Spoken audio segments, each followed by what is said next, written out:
하나님의 말씀 로마서 7장 1절부터 13절까지 교독하십니다. 로마서 7장 1절부터 13절까지 교독하십니다. 형제들아, 내가 법 아는 자들에게 말하노니 너희는 율법이 사람의 살 동안만 그를 주관하는 줄 알지 못하느냐? 남편 있는 여인이 그 남편 생전에는 법으로 그에게 매인 바 되나 그 남편이 죽으면 남편의 법에서 벗어났느니라.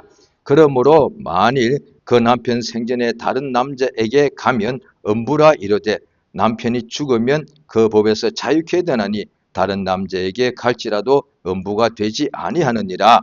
그러므로 내 형제들아, 너희도 그리스도의 몸으로 말미암는 율법에 대하여 죽임을 당하였으니 이는 다른 이 곧 죽은 자 가운데서 살아나신 이에게 가서 우리로 하나님을 위하여 열매를 맺히게 하려 함이니라. 우리가 육신에 있을 때에는 율법으로 말미암는 죄의 정욕이 우리 지체 중에 역사하여 우리로 사망을 위하여 열매를 맺게 하였더니 이제는 우리가 얽매였던 것에 대하여 죽었으므로 율법에서 벗어났으니 이러므로 우리가 영의 새로운 것으로 섬길 것이요 의문의 무거운 것으로 아니할지니라. 그런즉 우리가 무슨 말하리요? 율법이 죄냐? 그럴 수 없느니라.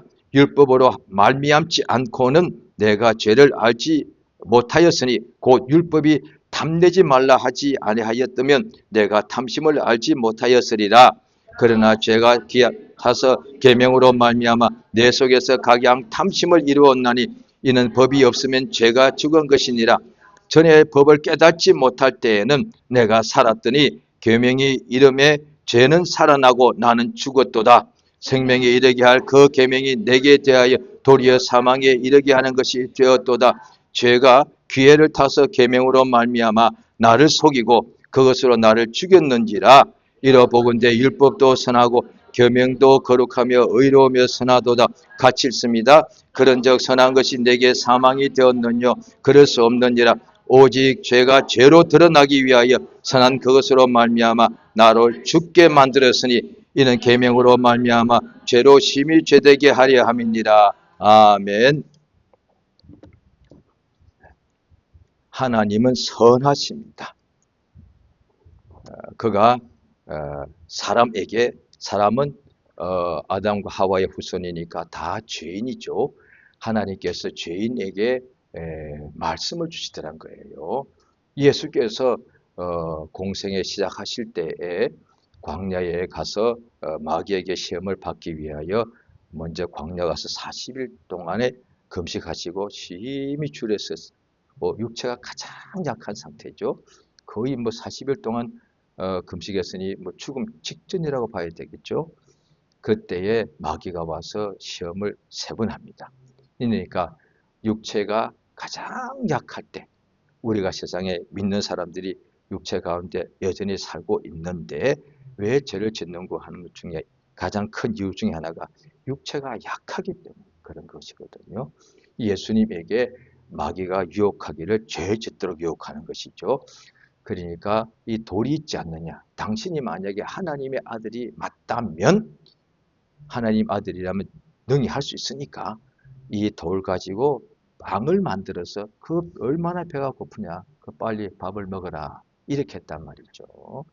그러니까 예수님이 하나님 아들인 줄 알면서도 일부러 예수님 죄 짓게 하기 위해서 그런 식으로 말을 하는 거죠. 그런데 예수께서 뭐라고 응답하시는고 하니 사탄아 물러가라 하신 것이 아니라 사람이 밥을 먹어야 살 수 있지만 그것으로만 살 것이 아니라 하나님의 입에서 나오는 모든 말씀으로 살 것이다 라고 하지 않았느냐. 그게 신명기 구약 성경 신명기 8장에 나오는데요. 이스라엘 사람들이 하나님께서 애굽에서 430년 하던 종살이 하던 사람들을 이끌어내어서 홍해 바다를 지나고 이제 광야에서 그들이 40년 동안에 있게 되었죠.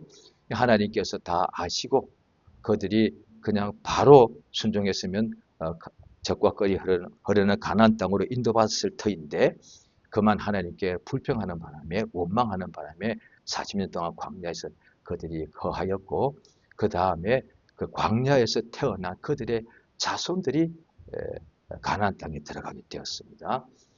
광야에서 어떻게 40년을 사는가? 그들이 처음에 그랬죠. 이것처럼 하루도 못 사는 곳이기 때문에 하나님께 불평을 원망하였는데 하루도 못 산다는 곳에서 40년 살았습니다. 그 불평한 사람들이요. 지금도 가면 그 광야가 3,500년 지나고 아마 똑같을 겁니다. 똑같은 광야입니다. 그게 뭐 변했다면 그때 과연 그렇게 했을까라고 의심할 수 있겠는데 지금 가보면 똑같습니다. 여기서 하루 못 삽니다. 남자도 건장한 남자도 쉽지 않은데 노약자, 부모님, 아이들까지 있지 않았겠습니까? 짐승들까지. 이게 어떻게 살아? 그늘이 없고 그러면 더위가 있으니 그늘이 없으니까 얼마나 일사병 걸리겠죠? 그 다음에 또 물이 없으니 이건 뭐 타수 때문에 죽는 거죠. 그런데 그 광야에 그늘도 없고 지금도 물도 없거든요.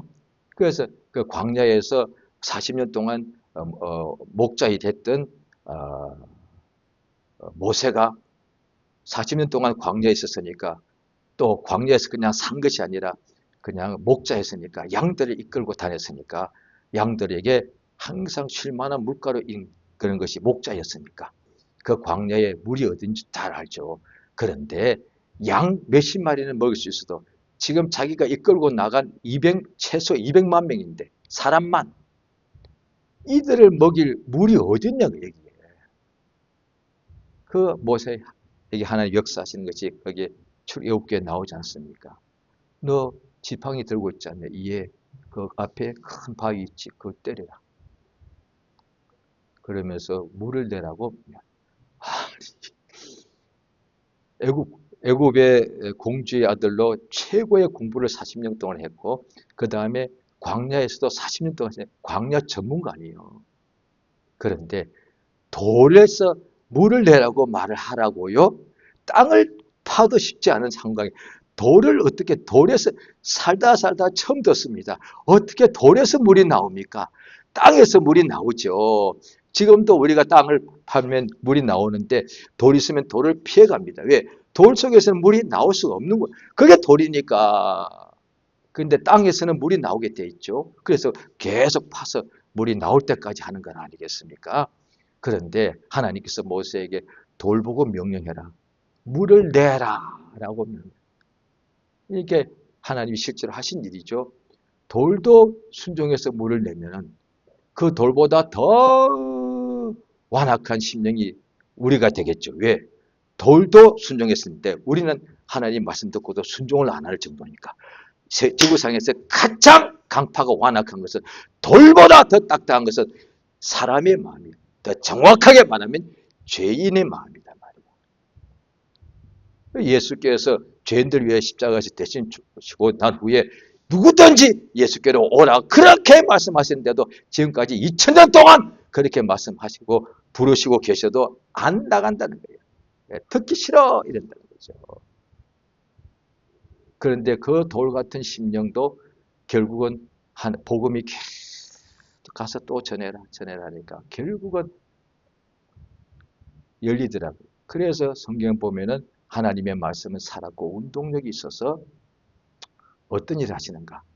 돌을 깨는 것보다 더 크게 사람의 마음도 영과 혼과 골수와 관절을 찔러서 쪼개버린다는 거예요. 마치 그 표현은 돌과 뭐죠? 날카로운 칼 가지고 그 단단한 쇠 가지고 돌을 부수면 똑같지 않습니까? 그래서 하나님 말씀은 좌우에 나선 어떤 검보다 예리해서 돌보다 더 완악한 심령도 찔러 쪼개버리신다는 거예요. 그게 성경 구약 신약에 다 이루어졌거든요. 특별히 신약에는 예수의 복음서에 더 많이 나와 있죠.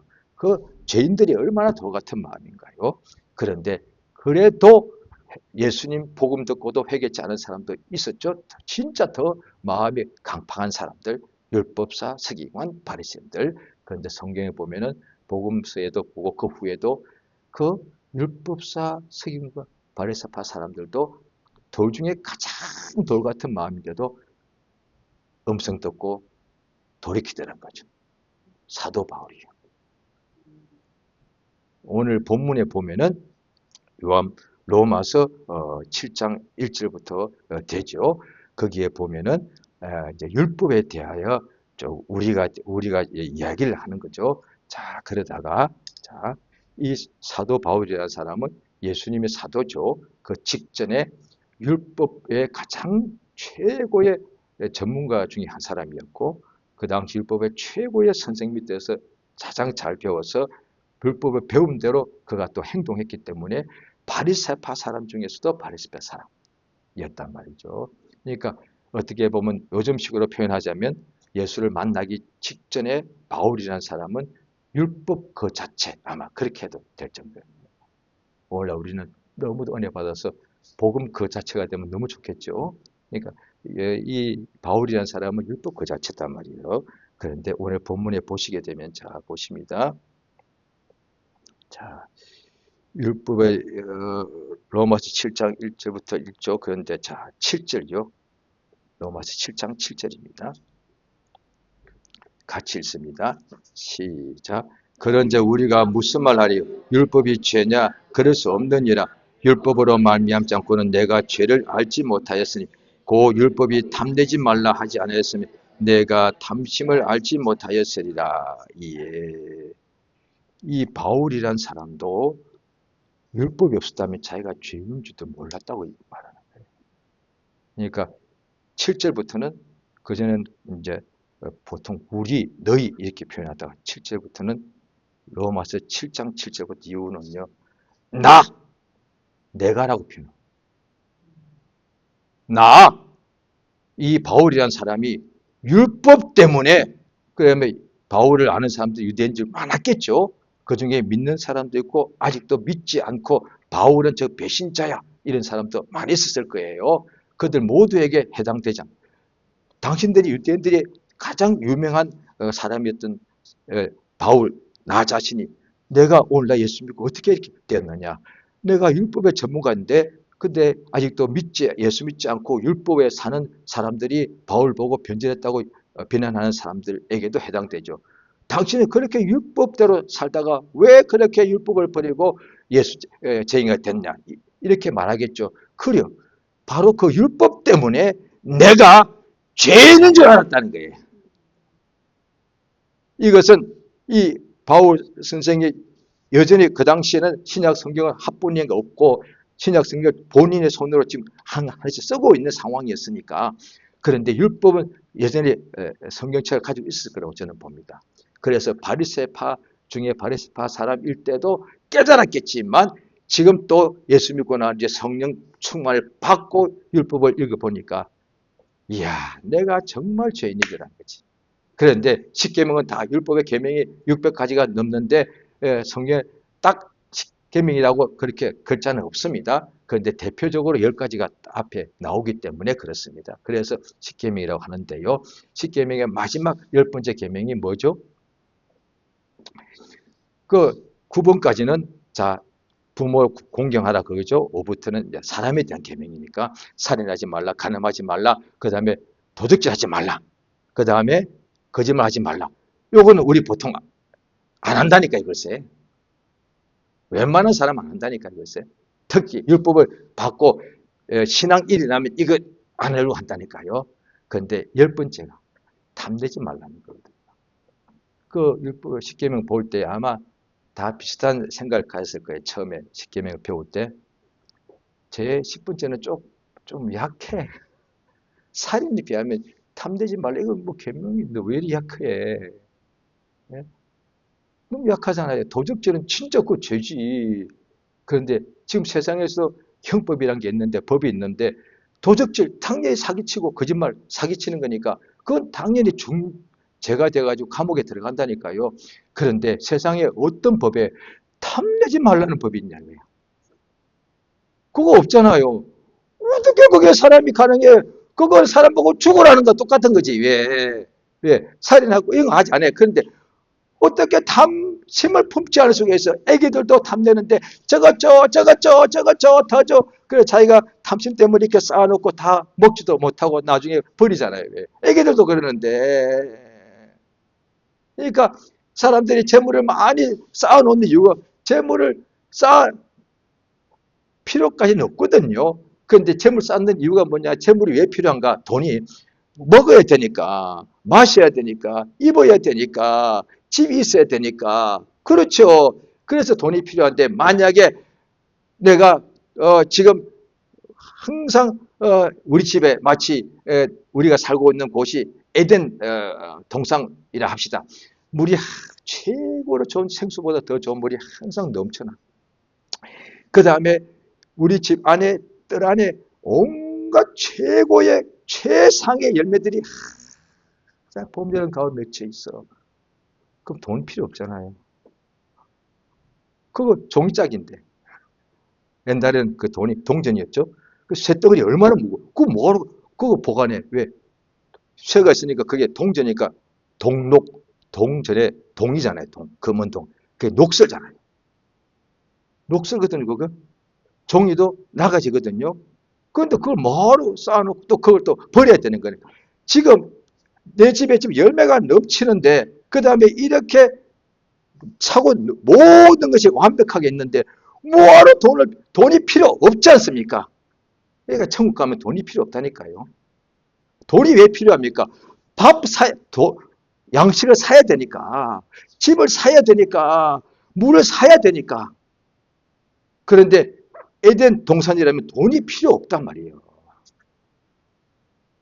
돈이 필요, 뭐예요? 돈 가지고 뭘 사는 거잖아요, 그게. 돈의 효용이 뭐냐니, 뭔가 돈을 먹을 수 없는 거니까.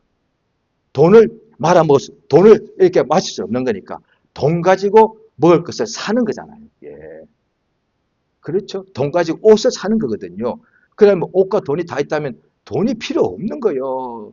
내가 원하는 것보다 만약에 아주 부잣집에 아이가 있는데 그 아이가 돈이 필요, 자기 옷, 아빠, 엄마가 얘가 원하는 것보다 더 최고의 옷으로 돈이 필요 없잖아. 예수님이 말씀 그렇게 하셨습니다. 너희 아버지께서는 너희가 먹고 마시고 입을 것을 있어야 될 줄 안다. 구하지 않아도 된다. 그 이방인들이 그렇게 구하는 거예요. 신자들은 그런 거 구할 필요가 없어요. 왜? 안 구하면 어떻게 살아요? 하나님 아버지가 다 알아서 주시니까. 그렇게 말씀하시는 거거든요. 근데 이 율법을 딱 보고 있었겠죠? 그랬더니 오늘 본문에 보십시오. 방금 읽었던 구절이죠. 율법의 제10계명에 보니까 탐내지 말라. 이게 죄구나. 왜? 마음속에 탐심 없는 사람이 몇 명이나 있을까요? 저는 성경적으로 없다고 저는 생각하고요. 또 어떤 때는 충만할 때가 있죠. 충만하면 탐심이 안 생길 때가 있긴 있거든요. 그런데 일생을 길게 살아야 되는데 탐심을 한 가지도 안 아무리 충만한 사람도 탐심을 전혀 안 가지고 살 수는 없지 않겠습니까?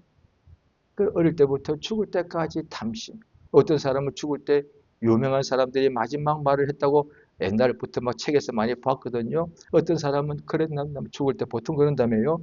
하루만 더 살았으면 그 욕심 아닐까요? 하루 더 살았으면 뭐하게? 10년 더 그거는 이해가 돼요. 사람이 살고 싶으니까. 그런데 하루만 더 그건 욕심이잖아요. 이제 지금, 이를테면 나이가 지금 뭐 몇 살일까? 100살이라 합시다.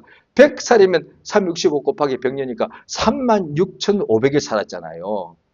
그러면 36,500분의 500분의 1이라면 그거 뭐요? 0.02. 그거 뭐하게? 그런데 하루만 더 살았어. 이거잖아요. 또 어떤 사람 죽을 때 그랬다며요. 좀 더 빛을 그랬다며요. 빛을 조금 더 비춰달라 했겠지. 뭔가 어두워지니까. 왜 점점 죽을 때 점점 이게 캄캄해진다며요. 낮인데도. 낮인데도 점점 시야가 캄캄해진다며요. 글쎄. 그랬다 하지 않습니까? 사람이 일생 동안에 이 욕심이 있더란 거죠. 자, 그래서 이 7장, 그 다음에 8장이 계속 이어서 나오거든요.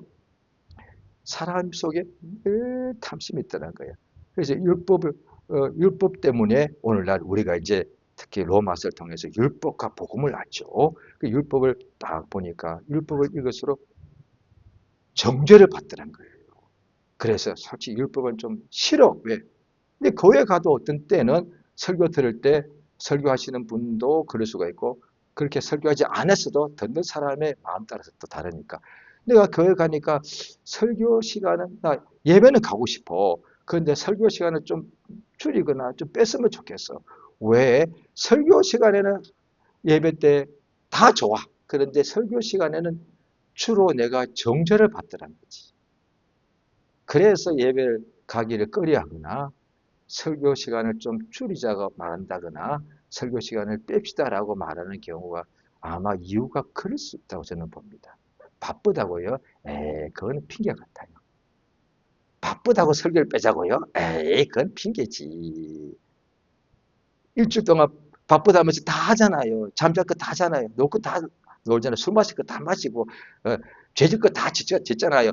바빠서 죄 안 짓으면 얼마나 좋겠습니까? 나 너무 바빠. 왜요? 바빠서 죄질 시간이 없어. 할렐루야, 이거 얼마나 감사한 일이요. 그러니까 바쁘면 그게 나쁜 게 아니라니까요. 상당수가 바쁘면 죄를 지을 시간이 없다니 글쎄. 한가할 때 죄 짓습니다. 사실이잖아요. 한가할 때 죄범하거든. 시간이 있을 때 죄범하는 거거든, 그거는. 자, 어쨌든 간에, 그러니까 어떤 사람이, 그러니까 설교가, 예배가 너무 길어서 설교를 뺍시다. 왜? 시간이 좀 짧아서. 그게 사실은 핑계고, 진짜는 설교 들으니까 정죄받거든. 왜? 매주 예배는 가는데, 믿음은 기본이 확실해서 예배는 안 빠지고 가. 근데 찬양할 때는 너무 좋더라고요. 찬양할 때 주로 또 찬송가보다 또 찬양을 많이 해요. 찬양은 또 인도자들 선곡을 그렇게 하거든요. 그러니까 찬양할 때는 막 풀리는 것 같고 막 스트레스가 없어지는 것 같고 또 위로도 받고 눈물도 나와. 근데 그 다음에 설교 딱 들으면 찬양하면서 풀렸던 마음이 다시 오그라드네. 왜? 말씀 들으니까 다 내가 그렇게 안 살아니까. 그러니까 지금 살 생각도 없으니까. 그러니까 맨날 말씀 들으면 어둑 먹구름이 찬양할 때는 막 하늘이 햇빛 햇살이 막 비쳤다가 그 다음에 말씀 들으니까 다시 먹구름이 쫙 아마 오늘날 신자들 아마 글쎄 거의 달걸요. 설교 들으니까 어두워지죠. 왜? 그 말씀대로 내가 지금 안 살고 있으니까 당연히 정죄받지.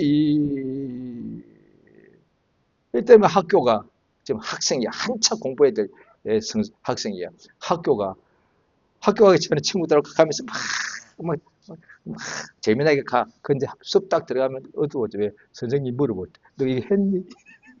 뻔한 얘기 아니에요. 선생님 떠올 때 우리 다 학교 다녔죠? 기억나십니까? 선생님이 들어오자마자 첫 시간에 뭐 합니까? 자, 숙제 검사. 어릴 때부터 떨고 이렇게 맞고 시작하잖아, 수업을. 자, 다 나와. 자, 손바닥 위로 올려놔. 그러니까 한두 명이면 앞으로 나오라 그래. 근데 다음에는 나올 수도 없으니까 그냥 앉아있어. 앉아. 아니, 일어서. 다 손 앞으로. 선생님 가면 딱딱딱딱 때리잖아요. 다 맞고 시작하는 거잖아. 차라리 그게 나아. 맞죠? 웃으신 분은 다, 저도 압니다. 같은 심리. 왜? 어차피 이따가 맞을 거 아니에요. 지금 맞는 게 더 나아. 선생님 어느 날은 맞지를 않네. 왜지? 웬일이랴? 이렇게 눈빛이 교환해요. 선생님 잊어버렸나? 오늘 이상하네. 그런데 결국 끝나기 전에 숙제 검사. 그렇지. 아이고야. 그런데 한국의 학부모님들은 자식들을 정말 잘 되게 원하기 때문에 집에 가도 또 엄마가 너 숙제했니? 애들이 학교 가도 맞아. 집에 가도 정죄받아. 애들이 살 수가 없잖아요. 요즘 우리 애들은 또 더해. 또 그날 학교와 집에 또 멋있죠. 학원까지 보내. 학원 가서 정죄받아. 애들이 살 수가 있나 지금 대한민국 애들이. 걔들이 그걸 이기는 애들이요. 뭘 못해. 그래서 세계에서 1등 하는 거예요. 걔들 모아가지고 몇 년 동안에 훈련시키네 무슨 뭐 춤추게 해내는 거예요. 그거. 네. 이것도 엄청 힘들지. 맨날 같이 뭐 딱 그걸 보고서 정확하게 음악 따라서 뭐 율동한다며요. 공부가 더 힘들거든. 공부가 훨씬 힘들거든. 제가 볼 때 그건 한국에서만 가능합니다. 아마 딴 나라는 뭐 안 될 거예요. 쉽지 않거든요. 자, 근데 한국인들이 예수를 충분히 잘 믿을 수 있습니다. 실제로 싫어하잖아요. 200개가 넘는 국가 중에서 가장 전쟁의 표에서 이렇게 30, 40년 만에 세계 10대 강국이 된 것은 유일하게 한국밖에 없어. 왜 그랬을까? 불신자들은 그렇게, 우리 신자는 안 합니다. 신자들 때문에 그래. 믿음 때문에. 신자들은 합니다. 예수 때문에 그래. 그럼 딴 나라는 예수님 안 계시나? 예수 믿는 한국 신자들 때문에 그렇게 된 거야. 율법을 보니까 매일 정죄받는 거예요. 그러니까 율법이 싫어! 신자들은 아는 얘기예요. 신자들은 율법과 복음. 자, 뭐가죠? 복음! 당연히 복음이지. 율법을 왜? 싫어요. 왜?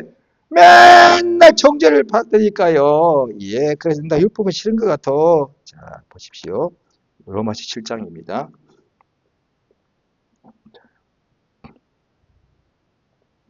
자, 8절 있습니다. 시작. 그러나 죄가 기회를 타서 계명으로 말미암아 내 속에서 각양 탐심을 이루었나니 이는 법이 없으면 죄가 죽은 것이니라. 9절. 전에 법을 깨닫지 못할 때는 내가 살았더니 계명이 이르며 죄는 살아나고 나는 죽었다. 예. 계명, 율법 계명이죠. 신약도 예수님께서 계명이라고 말씀하셨죠. 자, 계명을 모를 때는 내가 재미나게 살았다는 거예요. 재미나게 건강하게 살고 돈 벌고 살고 행복하게 살고 사랑하고 살고 가족들하고 살고 잘 살았다는 거예요. 내가 제일 행복한 것 같다. 세상이 너무나 행복하다. 너무 행복한 것 같아. 항상 불행한 사람도 있지만은 일생 동안 불행한 사람은 있을 거예요. 그런데 많지 않고 불행했다가도 행복했다가도 행복했다 불행. 그런데 행복도 다 조금씩은 다 맛보거든요. 어떤 사람은 행복을 또 길게 맛보겠지만 자가 너무 행복한 거예요. 주로 육체에 관한 거죠. 건강해, 물질 많아, 부유해. 그 다음에 공부도 많이 해서 그 유명한 인물이 돼서 사람들 나를 막 좋아해줘. 그러면 너무 행복한 거잖아요. 이게 참이 최고거든요. 최고요. 행복이 최고니까. 그랬는데 구약 때 더군다나 유대인들이니까 얼마나 복을 많이 받았습니까? 조상 때문에 자손 천대까지 복 받는다고 했습니까? 행복하게 살았는데 율법을 딱 보니까 제대로 읽지 않았을 때는 몰라. 그냥 여전히 행복해. 율법을 제대로 읽으니까 행복이 삼십간에 산산조각 나버려. 내가 죄인이더라. 그 율법을 봐야만 알 수 있는 거예요. 그럼 죄인이면 왜 행복이 깨지지? 예, 그 로마서 6장 끝절입니다. 23절 보십니다. 로마서 6장 끝절 오늘 7장인데 바로 그 앞에 6장 마지막 절 23절이죠. 같이 있습니다. 시작. 죄의 싹은 사망이요 하나님 은사는 그리스도 예수 우리 주 안에 있는 예, 이걸 안다는 거예요. 그래서 바울이라는 사람이 내가 율법을 계명을 받기 전에는 내가 살았단 말이야. 이때 행복하게 살았어.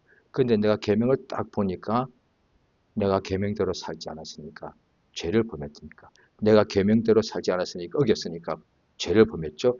죄를 범했으니까 죄의 싹은 사망이니까 내가 죽더라고요. 율법이 아니었으면 나 자신이 죄인인 줄도 나 몰랐다는 거지. 따라서 율법이 얼마나 큰일한 거야. 그 뒤엔 율법은 선한 거야. 하나님이 얼마나 선하셔. 죄인들이 죄인 줄도 모르고 살다가 죽고 심판받은 인간이 그 운명인데 하나님께서 택하신 사람에게 율법을 주셔가지고 네가 죄인인 줄 깨닫게 하는 거예요. 왜 불행과 저주와 죽음과 멸망이 오는지 원인을 알게 하신 거예요. 내가 죄인인 줄 깨닫겠단 말이죠. 오늘 이 내용 중에 하나가 그거라고요. 바울이라는 사람이 앞에 우리 이야기하다가 너 이야기하다가 내가 계명을 딱 알고 보니까 내가 죄인이더란 거야. 신구약을 다 읽으면요. 나는 죄인입니다. 나오면 이 사람은 성경 제대로 읽은 사람이야. 그거 안 나오면 성경 100번 읽어도 지금 잘못 읽은 거예요. 잘 들으십시오. 성경 구약과 신약으로 이루어져 있죠. 구약은 율법, 신약은 복음 이렇게 말하면 되죠. 율법과 복음은 뭐냐니 다 죄인에 대해 주시는 것인데 나는 죄인입니다 라고 고백하면 이는 율법의 완성이에요. 율법의 이게 뭐냐, 율법의 이게 결과야. 율법의 결과야. 그래서 침례 요한이 구약의 마지막 이렇게 하나님의 종이죠. 선지자죠. 침례 요한이 침례 줄 때 물 침례 줄 때 뭘 줬느냐. 그들이 다 나와서 자기가 죄인인 것을 고백하더라고요. 그럼 복음은 죄와 상관없나? 아니요. 나는 죄인입니다 라고 이것이 복음의 시작이야. 나는 죄인입니다가 율법의 끝이고 율법의 결과, 율법의 연명은 나는 죄인입니다. 나는 죽게 된 죄인이다. 그런데 복음은 죽을 죄인을 위하여 예수가 대신 죽었습니다. 죄인을 용서하십니다. 이것이 복음이다 말이야. 나는 죄인입니다가 복음의 시작이야. 그래서 저도 처음에 여기 있는 분 다 그랬을 거예요. 100%안 했다면 오늘 다시 해야 됩니다. 처음에 예수를 믿을 때 예수를 영접한다고 마음에 모신다고 그럽니다. 자기 집 바로 옆이 예배당일지라도 예수를 아는 건 아니고 자기 집이 예배당 건물 속에 그 예배당이 자기 집 위층이고 자기가 예배당 바로 아래층에 살아도 예수 믿은 거 아니에요. 심지어 그 예배당에 있는 무슨 목사님의 아들, 딸이라도 예수를 영접지 않으면 예수 믿는 게 아니에요. 예수를 영접할 때 영접 기도를 합니다. 어떻게 합니까? 딱 첫 마디가 예수님, 나는 죄인입니다. 이것이 복음의 시작이에요. 그러니까 오늘 본문 보니까 율법은 계명인데 이 계명이 모를 때는 내가 재미나게 살았다는 거예요. 그런데 자기가 죄인인 줄 모르고 이를테면 어떤 암은 상당히 진행될 때까지 아무런 그 정상이 없다면서요. 그러니까 자기 속에 암이 있는데도 암이 있다는 걸 모를 때는 재미나게 살아. 행복해. 그런데 병원 갔더니 암이래. 그래서 갑자기 폭풍이 몰아쳐서 아이고 나 죽겠대. 조금 전까지 뛰었잖아. 뛰면서 할래. 그런데 암이란 말 듣자마자 다리에 힘 빠져가지고 나 못 걷겠어. 왜 그래요? 왜 그래요? 왜 한 시간 사이에 사람이 힘이 빠졌나? 아니거든. 그러니까 그 암이라 할지라도 암 별것 없네. 별것 없지. 와. 암이 벌써 내 속에서 벌써 이 정도 컸다는 것은 몇 년 동안도 상관없잖아. 암 그거 별것 아니에요. 그거. 왜 그래 겁을 먹냐 이거요. 몸속에 6개월 1년 동안 암이 있었는데도 아무런 고통도 없지 않아서 그 암 별것 아니네. 잠 다 잤잖아. 밥도 안 먹었잖아. 아무거 별거 아닌 거예요. 별거 아니에요. 차라리 감기가 더 나쁘지. 감기는 걸리자마자 하루 종일 머리가 터져가지고 밥도 잠도 못 먹어. 잠도 못 자고요. 암은 걸려도 1년 이상 동안 잠 잘 잔다니까 글쎄. 그 별것 아니에요.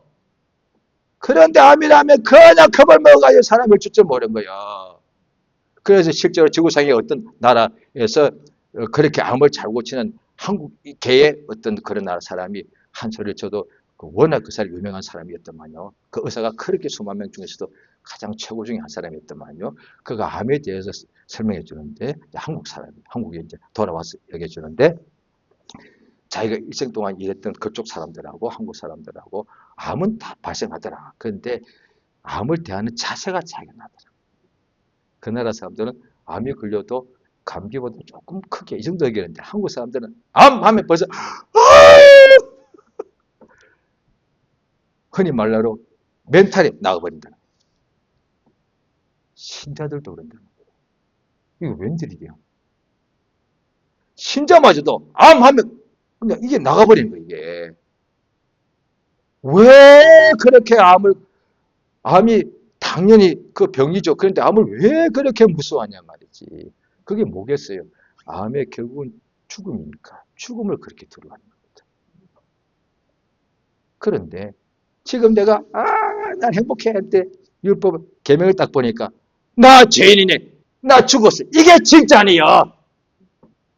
암으로 죽는다 할지라도 예수의 피를 힘입어서 죄 용서받은 사람은 영생에 들어갑니다. 그런데 아무리 지가 행복하다 할지라도 자기가 지금 영혼은 죄에 완전히 눌려서 이미 영혼 죽은 상태인데도 모르고서 나는 행복한 줄 아는 거야. 얼마나 불쌍한 거야.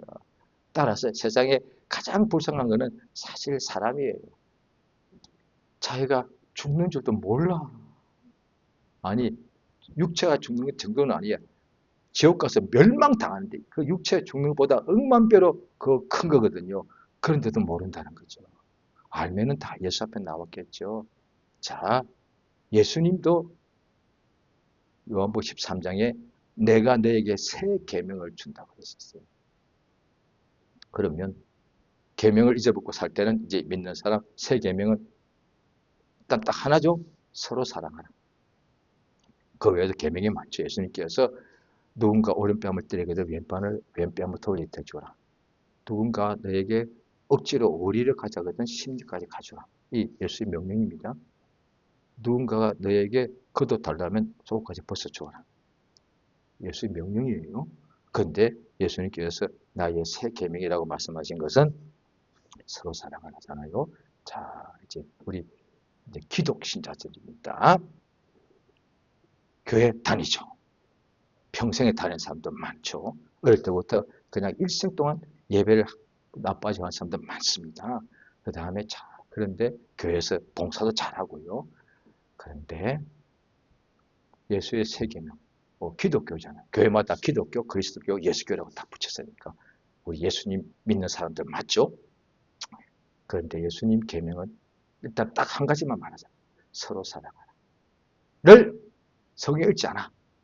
교회 가도 1년 동안 52주 동안 한 번도 목사님이 그 설교 안 해! 그러면 재미나게 살잖아요. 자기가 죄인인지도 몰라. 그냥 살잖아. 계명 어겼잖아요, 이게. 구약도 율법도 계명, 신약도 계명이에요. 예수님 분명히 나의 새 계명이라고 말씀하셨거든요.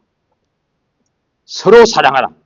사랑 안 하죠? 상대방이 누가 됐든 서로 사랑했으니까. 뭐 그 사람이 나쁜 짓 했잖아요. 예수님께서 그 구약은 이에는 이로 누가 너를 미워하면 너도 미워하라. 이거 율법이거든요. 그러니까 너도 눈으로 갚아주라. 이거단 말이에요.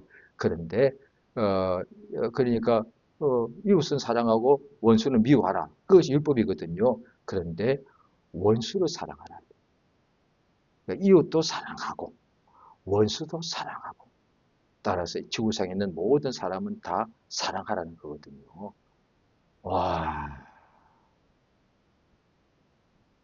요거 지키는지 안 지키는지 본인은 하잖아. 자기는 알지. 속에서. 저 많은 사람이 이를테면 내 주변에 살다 보면 내가 깊은 산속에 혼자 사는 것 아니라면 우리가 살고 주변에 길에 가서 만나는 모든 사람하고는 다스는 없고 주변만 합시다. 가족, 뭐 지인들, 뭐 직장 동료, 또 친구, 교우들 이렇게 하면 적어도 한 100명이라 칩시다. 200명이라 칩시다. 100명 하면 좀 세기가 쉬우니까 100명이라 하겠습니다. 100명 중에 사랑할 요즘 이쁜 사람이 있어 하고 너무 이뻐.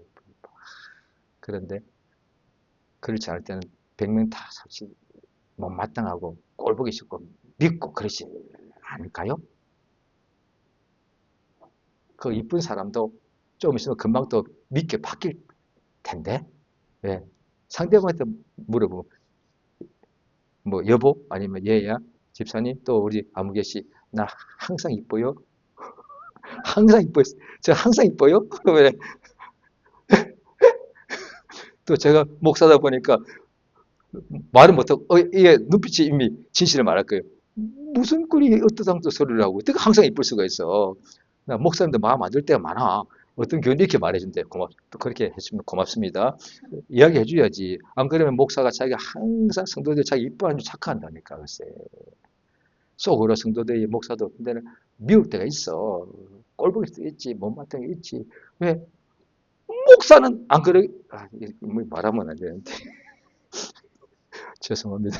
제가 이거 말로는 못하겠습니다. 목사도 육체 속에는, 마음 속에는, 그럴 수 있겠죠. 왜? 말해도 되겠네. 사도 바울도 이렇게 말했으니까. 그러니까 내가 그 계명을 알죠. 그런데 그냥 보통 저 같은 경우입니다. 넘어가잖아요. 끼니 걸리십니까? 끼니 걸리면 저는 남자거든요. 여자분도 성차별은 아닙니다. 남자들 끼니 걸리면 거의 조금 과장하면 죽을 것 같습니다. 얼마나 배고픈지 한국 사람들 표현 참 잘합니다. 얼마나 배고픈지 말 좀 해봐. 죽을 것 같아. 그거요. 얼마나 아파? 아파 죽을 것 같아. 한국 사람들은 참 표현 잘하잖아요. 배고파 죽을 것 같아. 그거요. 그거요. 그거요. 그래서 밥 먹잖아요. 끼니 안 그러잖아요. 그런데 예수님의 계명을 왜 자꾸 건너뛰냐. 왜 건너뛰십니까? 그러고도 예배 드린단 말이죠. 기도한단 말이죠. 하나님 사랑합니다. 주님도 저 이쁘시죠? 이럴 수 있단 말이죠. 그런데 주님께서는 너 계명을 항상 어기고 있으면서 뭐 그렇게 왜 응답지 않냐고 그렇게 말한다면 그게 말이 되겠냐? 그래서 성경을 봐야 되는 거예요. 성경은 계명이거든요. 성경 그래서 설교 시간이거나 집에서라도 성경 보면은 보기 전에 기도하고 주님 내가 성령의 감동으로 기록된 성경이니까 읽을 때도 나도 성령의 감동을 주셔서 성경을 이렇게 주시옵소서라고 읽으면 다 나는 죄인입니다. 고백이 나오게 됐어 이게. 딴소리 아닙니다.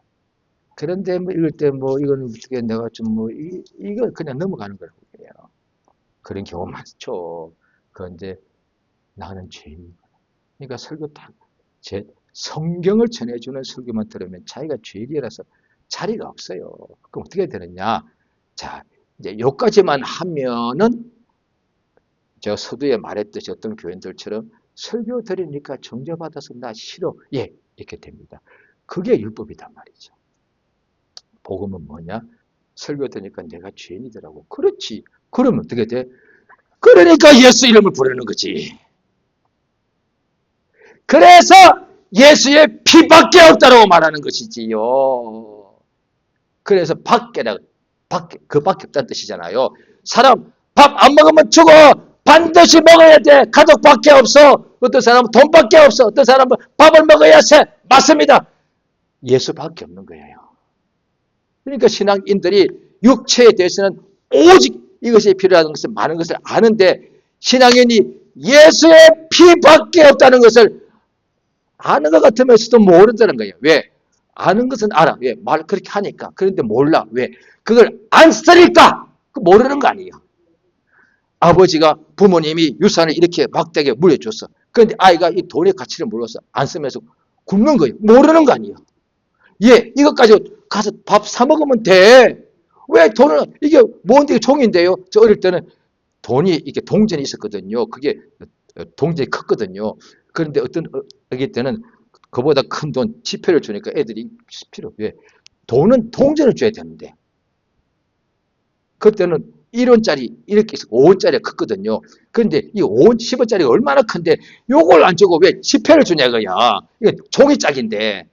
그럴 수 있다니까요. 글쎄.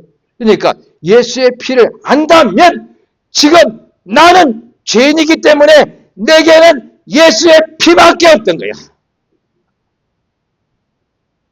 이 바울이라는 사람이 성령으로 그걸 깨달은 거지. 그래서 오늘 그 다음 부분에 보면은 내 속에 내가 원하지 않지만 육체에 욕심이 있어가지고 끊임없이 죄가 나오더라는 거지. 그래서 내가 이제 육체 가운데 사는 것은 죄가 없어서가 아니라 죄가 있기 때문에 나를 위하여 자기 몸을 버리신 하나님의 아들을 믿는 믿음에서 사는 것이다 라고 말하는 거다. 그래서 우리 믿는 예수 믿는 사람들에게 이렇게 말해. 예수밖에 없다. 더 정확하게 말하면 예수 믿는 믿음밖에 없습니다. 이 믿음 버리면 끝나는 거예요. 그래서 바울이라는 사람이 죽을 때가 가까워가지고 내가 지금까지 믿음을 지켰다. 건강은 다 떠나가지 왜? 늙었으니까. 건강도 못 지켜. 세월이 흘러가니까. 그런데 믿음은 지켰다는 거지. 그래서 이제 내 앞에는 의의 면류관이 예비되어 있다. 이 시간 기도하십니다. 예수 하나님께 나오면은 자기가 죄인인 것을 알게 됩니다. 그러면 이제 죄인인 것을 알 때 정죄받는 것이 아니라 주여 나의 죄를 용서해 주시옵소서 라고 회개해서 예수의 피로서 죄 사함 받고 예수의 은혜를 우리가 받게 되는 역사가 있습니다. 이 시간 예수 이름을 한번 부르고 다 같이 기도하시겠습니다. 예수여 참으로 감사드립니다. 주여 내 진실로 의지하고 의지합니다. 인도하시고 도와주시옵소서. 주 예수여 참으로 도우시 원하옵나이다.